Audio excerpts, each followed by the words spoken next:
What's up everybody, SuperDucks fan here for another car review. This is of course the 2016 Dodge Challenger Scat Pack. Huge thanks to Dodge for providing me with this really sweet Challenger to review for you guys today. So about the Challenger RT Scat Pack, well it's awesome because it's, you know, basically the RT package, but it has the awesome 6.4 liter engine out of the SRT model, and so it's a real hot rod, honestly. I mean, the most horsepower for its class, and it just looks awesome and menacing though here from the outside. I love how they just are so committed to being totally retro here, and it looks so much like the Challengers of the 70s, and I absolutely love it. You know, I love the quad headlights there up front. It looks very mean, but still somewhat friendly at the same time. It's a really, especially here in red, it looks a little less menacing.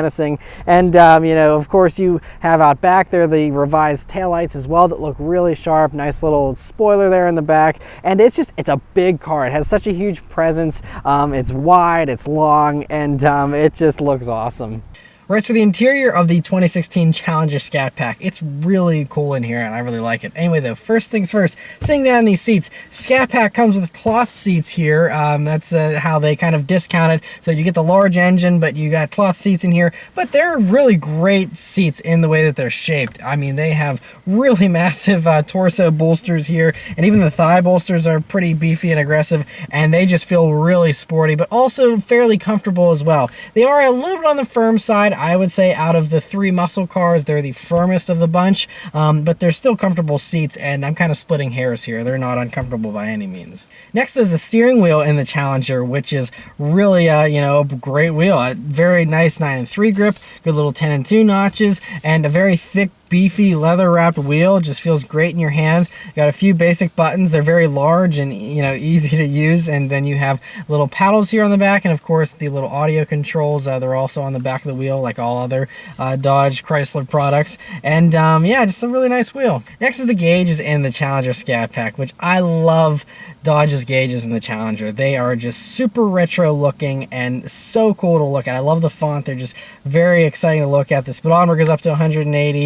You have a nice large digital portion there as well though, that's full color, high resolution, and gives you all kinds of cool information in addition to the normal stuff that you usually get in cars with these center screens. This one has, you know, a bunch of performance data as well, so that you can pull up just about anything you want there on that center screen. So really cool to have that. It's a really perfect blend of really retro gauges that also have a very nice modern element that's very well done as well. And yeah, they're just really great gauges. Coming over to the center of the dashboard here, it's, you know, pretty standard here. Now they did revise this a little bit for these new models here that came out in 2015, and you know, you first start off with this great 8.4-inch Uconnect touchscreen, which is an option here in the Scat Pack. This one has it, of course, and it's just, I still love the Uconnect touchscreen. It's so easy to use, nice and large. All the graphics and everything all look great. And here in the Scat Pack Challenger as well, and the SRT models as well, have the same thing, where you have a bunch of different performance pages. So you can first custom tailor the sport and the normal driving modes, and so you can custom tailor that, and it'll remember your settings so that you can have it exactly how you want it, which is really cool and allows you to customize the driving experience a good bit there. And then you also have a bunch of cool performance readout screens that'll give you additional information, a lot of the same information that's mirrored here on the center screen, but you know, you can also put it out here on this larger screen, and a little more detail as well there. And so really great to have that. But I mean, all the other stuff, you know, the navigation screen, all the other audio screens and everything are all great, all typical like all the other Uconnect stuff, and yeah, nothing to complain about here whatsoever. Coming down to the rest of the buttons, just a few buttons here, very simple and clean with this interior design. I love it. But you know, you have good old volume knob, tune knob, you have a sport button, a super track pack button, traction control off, parking, all that kind of stuff, and then you have your climate control, hard buttons down here, in addition to, you know, the additional climate controls that you have there on the Uconnect screen. As far as storage space in the Challenger, it's pretty good. So first nice thing in the door here, you have a nice large bottle holder, and then you have a little pocket towards the back of it as well, which isn't super useful and a little out of the way, but nice to have that nonetheless. And then coming over to the center here, you actually first have a little, I don't know what it is, like a little net thing here to store tickets or gum or something like that you could probably put in there. And so cool to have that. And then you have a little slot here for your key next to your shifter. It also can hold, you know, other small things like that. You have 2 cup holders, which are illuminated and a nice size. You have this center armrest, which is nice and softly padded. It is really just super comfortable to rest your elbow on. Anyway, you open that up, and you have a nice little description of the Dodge brothers right here on the top of it. But then looking down inside here, you'll see you have an auxiliary jack, a USB jack, an SD card slot, as well as a power outlet. So great to have all those in there. And it's in a very deep cubby, and you know, just as deep as all the other you know, muscle cars, the Mustang and stuff. Very similar in size, and so really nice, and you know, you can fit a lot of stuff in there. Backseat space in the Challenger is actually probably the best out of all the muscle cars. It's the easiest to get in and out of, but there's a lot of room back there. You know, thanks to this being the largest of the muscle cars, you get some perks with that size, and one of them is a larger back seat. I'm 5'9", and me sitting behind myself, I can have about an inch of legroom there, so just barely clear it, but I do fit back there without rubbing my knees against the seat back, which is rare for coupes. And then headspace is actually really good too. Lots of headroom there, you know, I'd say maybe 2 or 3 inches. So, you know, even someone a little bit larger than myself could fit back there, no problem, and be very comfortable, you know, even for long trips. They're comfortable seats. They have their own air vents, an armrest, and so yeah, a really nice back seat actually. Trunk space in the Challenger, again, is the largest out of all the muscle cars. Very large, wide opening first, which is really great to have, but yeah, it's just very long, pretty deep, very, very wide, of course, thanks to this car being very wide, and so yeah, extremely usable and very versatile trunk. All right, so start off and go for a drive. The Challenger has, you know, your typical Dodge key, very nice, you know, little key fob.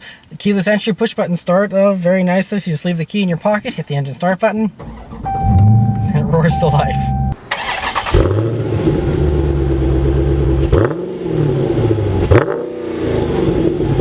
All right, so setting off in the 2016 Dodge Challenger Scat Pack. So first thing you notice, it is a large car to drive, and especially if you're not used to muscle cars. I mean, it is a big, wide, long hood that you're looking over. You know, it's fairly long, but it doesn't get in the way too much, but it's certainly there to look over a little bit. But you know, otherwise visibility is pretty good. You got a pretty good view forward. View out of the sides is pretty good as well, with very, very thin little B-pillar there, and view out of the back is great as well. Other things that you notice by the Challenger first setting off, it has very sharp throttle response, very eager throttle that just, you just tap it a tiny little bit and it immediately wants to take off. So you have to be very delicate with your throttle applications if you want to drive smoothly and slowly. But yeah, I mean, it's a very smooth ride though, of course, you know, being this large boat of a car, and it's just, you know, gliding along in this normal road here. Alrighty, so we'll put the transmission into manual mode, we'll put the drive mode into sport, and yeah, let's turn down onto this back road here and see how it does. And here we go. Okay! Lots of wheel spin off the line there in first gear.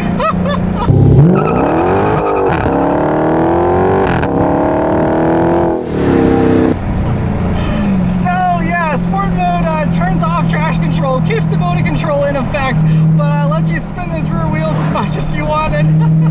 So this 6.4-liter, 392 cubic inch Hemi V8 engine does 485 horsepower, 475 pound-feet of torque, and will do 0 to 60 in 4.2 seconds here with this 8-speed automatic transmission, which is the Torque Flight automatic, very quick shifting, and a really awesome automatic transmission that I already loved from my review of the Hellcat last year.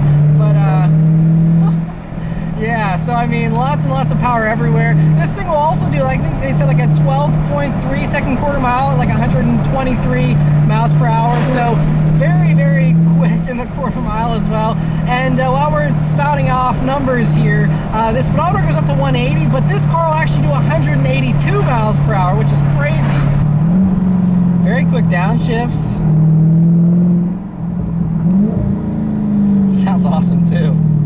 Alright, so coming up to some tight corners here, let's see how the Challenger handles. This is probably the last place this car wants to be at, but alright, so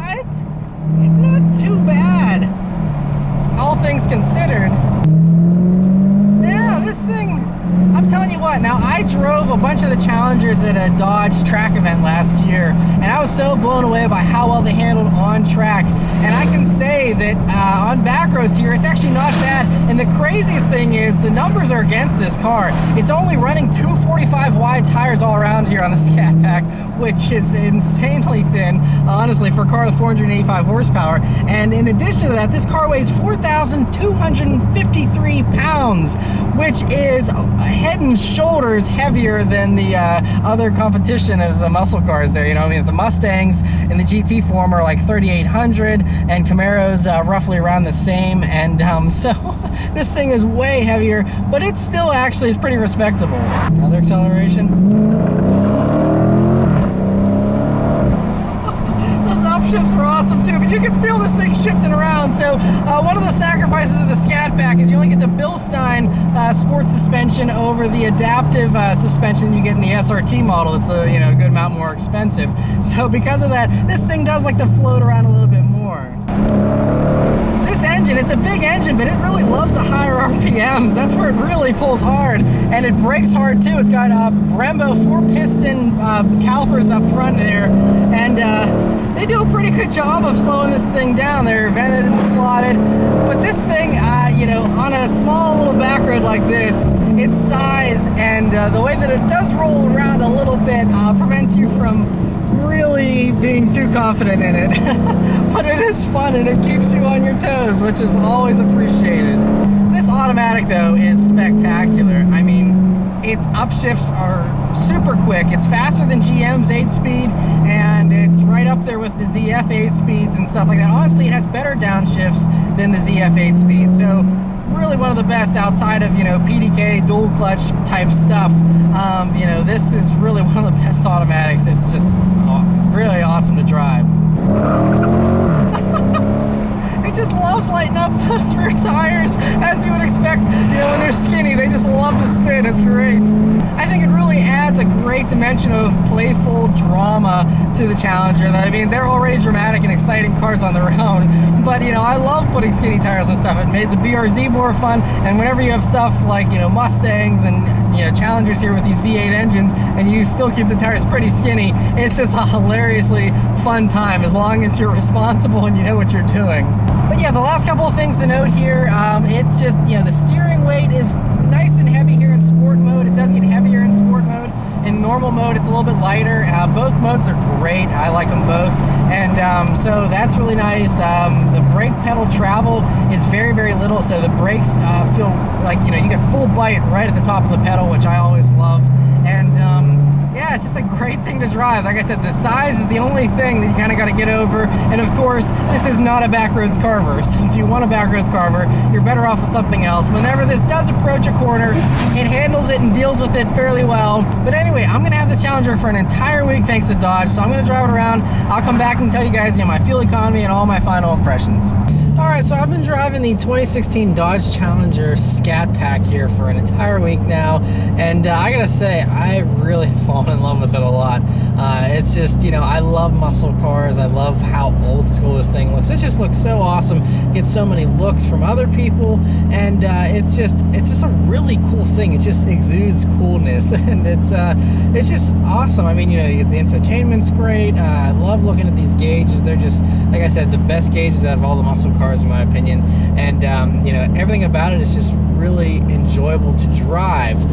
Having said that, though, there are a few things that have come out in the past week that have kind of given me a little more insight into what it's like to own one of these. And one thing that I still have not gotten used to in the entire week of driving it, though, is the size. Now, it's not something that is impossible to overcome, but it is the size is still something that when you're going through drive-throughs or tight areas or trying to park in a tight space or something, it's just like really a little bit challenging still. And so that's one thing that it's not the end of the world, but it is a big car. And even if you have one for an entire week here like I do, it still doesn't get much easier. You do get used to it a little bit more, but it still is just a big car, and there's no getting around that.